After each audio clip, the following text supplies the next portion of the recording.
कारवाई करायची का जपानला जाऊन येऊ काय करू पण आम्हाला प्रोजेक्ट त्रास होणार की नाही सर एक प्रश्न आहे आपल्याला सर तुम्हाला विनंती हा जो धन्यवाद विनंती करतो तुम्ही हात जोडला आम्ही धन्यवाद करतो तुम्हाला सर एका प्रश्नाला कुठलाही कॉन्ट्रॅक्टर आला नाही पाहिजे सर एका प्रश्न उत्तर द्या प्लांट आल्यानंतर झोपडपट्टी पुनर्वसनाला त्रास होणार का नाही अडथळा होणार नाही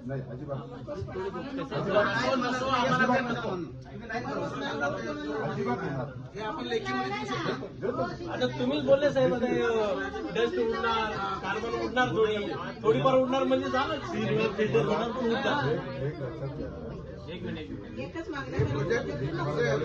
आम्ही 18 तारखेला आमरण उपोषणाला बसत आहोत आपण त्याच्या आधी जर निर्णय करावं आणि डम्पिंगची जागा स्थलांतरित करावं त्या ठिकाणी लाखो लोक येतील त्याची तुम्ही जबाबदारी घ्या आता ही सध्याची जागा आहे बरोबर तर त्या जागेमध्ये आताची जी मध्ये आपण करतो त्याच्या बाजूला इकडल्या बाजूला कंपनी आहे मागच्या बाजूने इकडल्या बाजूला हायवे येतो आणि या बाजूला सगळे मी स्वतः जाऊन आलो की इकडून जर आपण गेलो तर तो मागचा जो काळा काळा जो दिसतो म्हणजे SVF म्हणता जो वरचा जो पट्टा आहे तो पूर्वी बंद केलेले सेल आहे 19-20 मध्ये बंद केले बरोबर आहे तर ते सेल 4 पुढे त्याच्यामध्ये 1500 आत्ताचे 750 टन 750 350 ते 400 टन आहे ना तुमचा 350 टन आहे त्यांना जवळजवळ 1500 टन तो कचरा अशा पद्धतीने सेग्रिगेट होईल वेगळ्या म्हणजे जे काचा वेगळ्या प्लास्टिक वेगळ्या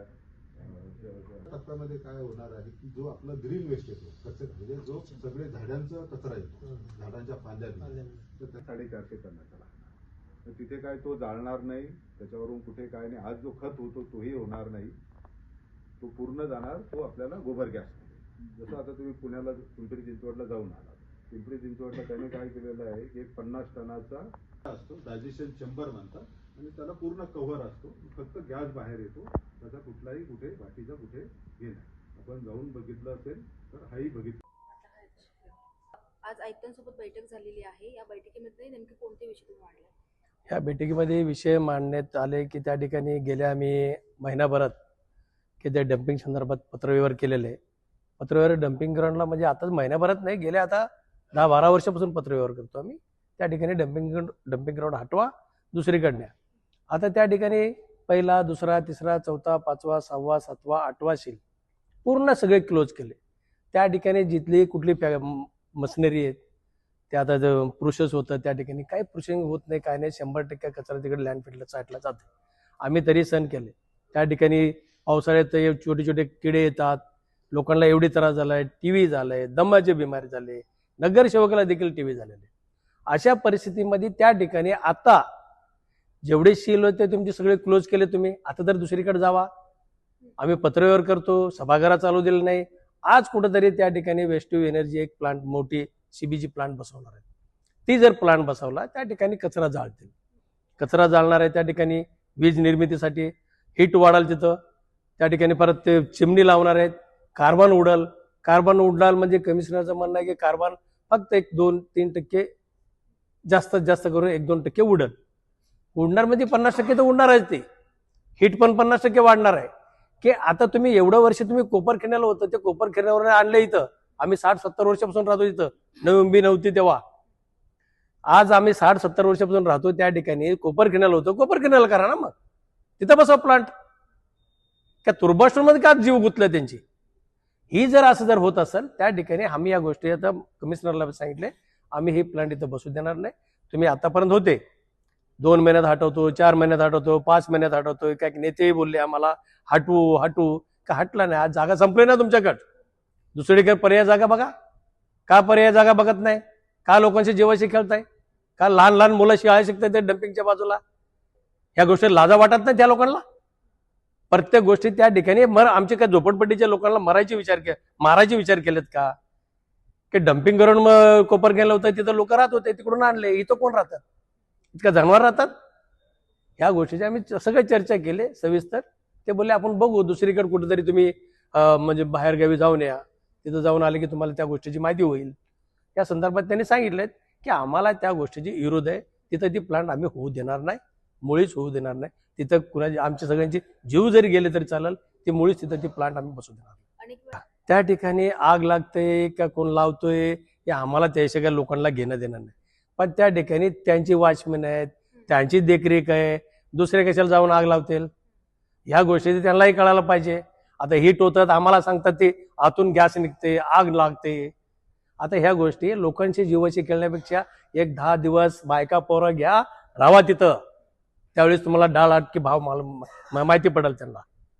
राहा जर बायका घेऊन 10 दिवस राहा. जे ते सांगितले ना 10 दिवस जर ते बायका पोरं घेऊन राहिले ना, मग आम्ही आयुष्यभर त्यांना सपोर्ट करू. राहा म्हणा सगळ्या अधिकाऱ्यांना तिथं राहून.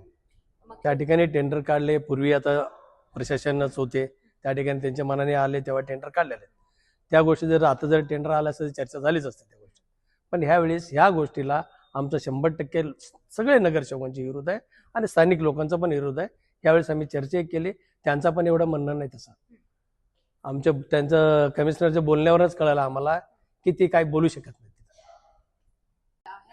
बैठकीमध्ये काय निर्णय झाला? आयुक्तांसोबत बैठकीमध्ये प्रॉपर असा काही निर्णय नाही झालेला, कारण की साहेबांनी त्यांचं जे काही प्रेझेंटेशन आहे ते दाखवलं, पण त्याच्यामध्ये उणिवा पण आहेत की साहेब स्वतः बोलतात की त्यातनं कार्बन निघणार आहे, टेम्परेचर वाढणार आहे आणि 2-3 डिग्रीने टेम्परेचर. ऑलरेडी आताचं तापमान बघितलं तर माणसाचं जगण्याचं मुश्किल झालं आणि त्यात अजून जर टेम्परेचर वाढत असतं तर झोपडपट्टीवासियांना बाकीच्या काही सुखसुविधा नाही आहेत की तिथे जाऊन ते लोक स्वतःच्या आरोग्याची काळजी घेतील किंवा काय. लहान लहान मुलं आहेत, तुम्ही UHP चेक करा, टीबीचा आजचा जो रेंज आहे जी पहिली होती त्याच्यापेक्षा लहान लहान मुलांना सुद्धा TB झालेलं आहे. कशामुळे? डम्पिंगमुळेच झालेलं आहे. डम्पिंगचा वास, आणि आम्ही राहतो तिथे, आम्हाला माहिती आहे सत्य परिस्थिती तिथली काय आहे. तर आयुक्तांसाहेबांकडनं काही मनाचं समाधान झालेलं नाही आहे. त्यांना स्वतः कन्फ्यूज आहेत. ते बोलतात ते टेक्नॉलॉजी बघा, जपानमध्ये जावा, जॅपनीज टेक्नॉलॉजीने आपण सगळं तयार करू, हे करू. बट जपानचं वेदर आणि जपानची कंडिशन आणि ते किती आणि आपली भारताची कंडिशन आणि मेन म्हणजे तुर्बे स्टोअरची कंडिशन, ह्याच्यामध्ये खूप मोठा फरक आहे. आणि म्हणून समाधानिक असं काही चर्चा झालेली नाही. महिला म्हणून जर तिथं व्हिजिट केलं तर मेन गोष्ट तर तीच आहे की जपानची कंडिशन आणि आपली कंडिशन खूप मोठा फरक आहे. आपल्या इकडचं सांडपाणी झालं तर जो आता सध्याचा डम्पिंगचा वास झाला, लहान मुलांची रोगराई आहे, आणि आता पाऊस चालू झाला तर सगळं सांडपाणी आणि त्याच्यामध्ये किडे, सगळ्यांच्या घरात किडे होणार. आणि एक महिला म्हणून जर तिथं गेलं तर तिथं कोणतीही परिस्थिती नाही आहे की किडे कोणाच्या घरात जात नाही आहेत. आणि तिथं जरी व्हिजिट केलं तरी व्हिजिटिंगमध्ये पण मला नाही वाटत की काहीतरी निष्पन्न होईल. वेस्ट टू एनर्जीवर आज मीटिंग होती, त्याच्याने असं बोललं की लोकांना त्रास होणार आहे, पण त्याच्याने काय बेनिफिट आहे? आपल्याला सर्वांना माहिती आहे की तुर्भेमध्ये नवी मुंबई महानगरपालिकेचं आपण सगळं जो कचऱ्याचं शपनभूमी जी आहे ती तिथे आहे. जवळजवळ 100 एकरावर आहे तिथे. आणि सध्याचे आपण त्याच्यामधून जवळजवळ 350-400 टनापर्यंत खत तयार करतो आणि बाकीचं 350-400 टनापर्यंत आपण RDF तयार करतो. आणि आजच्या तारखेला जर बघितलं असेल तर जवळजवळ 1000 टनापर्यंत कचरा आता तयार होतो. आणि भविष्य काळामध्ये 2050 पर्यंत जवळजवळ तो आपल्याला 2000 टनापर्यंत हे कचऱ्याचं उत्पादन दररोजचं आपलं होणार आहे. राज्य शासनाने, केंद्र शासनाने जे काही घनकचरा व्यवस्थापनाचे नियम केले, आता 2026मध्ये त्याच्यामध्ये आणखीन बदल केला. 2016ला पहिला नियम झाला. त्याची शास्त्रोक्त पद्धतीने विल्हेवाट लावणं ही एक प्रथम जबाबदारी महानगरपालिकेवर एक संस्था म्हणून स्थानिक स्वराज्य संस्था म्हणून येते. आजच्या परिस्थितीमध्ये आपल्याला बदल घडवण्यासाठी जी प्रक्रिया आपण ती केली जाते ती आणखीन आपल्याला शास्त्रीय पद्धतीने त्याच्यावर प्रक्रिया झाली पाहिजे. आणि मग त्याच्यासाठी जो आपण बायोडिग्रेडेबल म्हणतो, म्हणजे जो आपल्याला कुजणारा कचरा आहे, ज्याच्यासाठी जो ओला कचरा आपण विशेषतः म्हणतो, जो आपला अन्नापासून राहिलेला जो आहे, तर त्याच्यापासून आपण आज जे खत तयार करतो त्याच्याऐवजी आपण गॅस तयार करणार आहोत. CBG ते कॉम्प्रेस बायोगॅस आहे, जो 450 टनाचे असे आपल्याला दररोजची प्रक्रिया करू शकतो. असा एक आपण तिथं प्लॅन टाकतो. जे आपल्याला जो कचरा दुसरा आपण त्याच्यापासून गॅस तयार होऊ शकत नाही, जो नॉन बायोडिग्रेडेबल जो कचरा आहे, तर नॉन बायोडिग्रेडेबल कचऱ्यामध्ये आपल्याला आपण RDF त्याच्यामधून करतो. त्याच्यामध्ये वेगवेगळे घटक असतात, त्याच्यामध्ये काचा असतात, त्याच्यामध्ये शेल असतात, कपडे असतात, रबर असतात. तर ही सगळी वेगळे झाल्यानंतर याच्यापासून आपण RDF तयार करतो आणि ह्या RDFच्या मार्फत एकदा ते झालं जवळजवळ 1500 टनाची ती कॅपॅसिटी राहणार आहे. त्याच्यामुळे मोठ्या प्रमाणात हा जो 2000 टनाचा जो कचरा आहे तो आपण पूर्णपणे शास्त्रोक्त पद्धतीने हाताळणार आहोत. त्याच्या पुढचा टप्पा जो आहे की याच्यामध्ये आत्ताची जी काही आपली साईटवर जे काही कचऱ्याचे ढीग आहेत हे सुद्धा पूर्ण आपण त्याचं रेमिडिएशन करणार आहोत आणि त्या रेमिडिएशनमधून ह्या जागा पूर्णतः मोकळ्या होणार आहेत. त्यामुळे भविष्यकाळामध्ये इथं जो आजचा जो प्रश्न आहे की आपण त्याच्यामध्ये कचरा तयार होतो, मोठ्या ढीग लागले जातात, त्याच्यानंतर आपण ते बंद करतो, खत तयार करतो, परंतु जरी जो 15-20% जो आपल्याला आजही आपल्या याच्यावर डम्पिंग साईटला येतो तोही आपला निघून जाणार आहे. या सगळ्या साईटसुद्धा पूर्णतः क्लिअर होणार आहे आणि माणसांच्या आरोग्यामध्ये मात्र खूप मोठा फरक याच्यामध्ये येणार आहे. त्याच्या दुसऱ्या टप्प्यामध्ये आपण जे काय RDF आहे त्याच्यापासून आपण एनर्जी तयार करण्याचा पण प्रकल्प आहे आणि एनर्जी करण्याचा जो प्रकल्प आहे तो सुद्धा अनेक प्रगत देशामध्ये हे अत्यंत दाटीवाटीच्या वस्तीमध्ये सुद्धा हे असे प्रकल्प राहतात. त्याच्यामधून दुसरा कुठलाही हानी त्याच्यामधून होत नाही. मीही स्वतः जपानमध्ये आता टोकियोला गेलो होतो मागच्या महिन्यामध्ये. मीही तिथेही स्वतः बघून आलो. अशा पद्धतीने आजही मी नागरिकांना ज्यावेळेस माझ्याकडे आले होते तर त्यावेळेस एक 4 ते 5 नागरिकांना त्याच्यामध्ये विशेषतः महिलांचे जे प्रश्न आहेत त्याच्यासाठी सुद्धा आपण त्यांना आणि काही पुरुष असे मिक्स ग्रुप करून त्यांना प्रत्यक्ष जर आपण दाखवलं की कुठले प्रकल्प आपण करतो. इथे आपण सुद्धा जपानीज JFE टेक्नॉलॉजी आहे तिचाच वापर करणार आहे की जपानमध्ये जी वापरली जाते. आणखीन एक जो भाग आहे की जे लिचेट आहे, जो आपल्याला कचऱ्यापासून निघणारा जो द्रव पदार्थ असतो त्याला लिचेट जो आपण म्हणतो, त्याची सुद्धा जी काही प्रक्रिया करण्याची क्षमता आहे ती सुद्धा आपण 2.5 लाख लिटरपर्यंतची दररोजची आपण करतोय.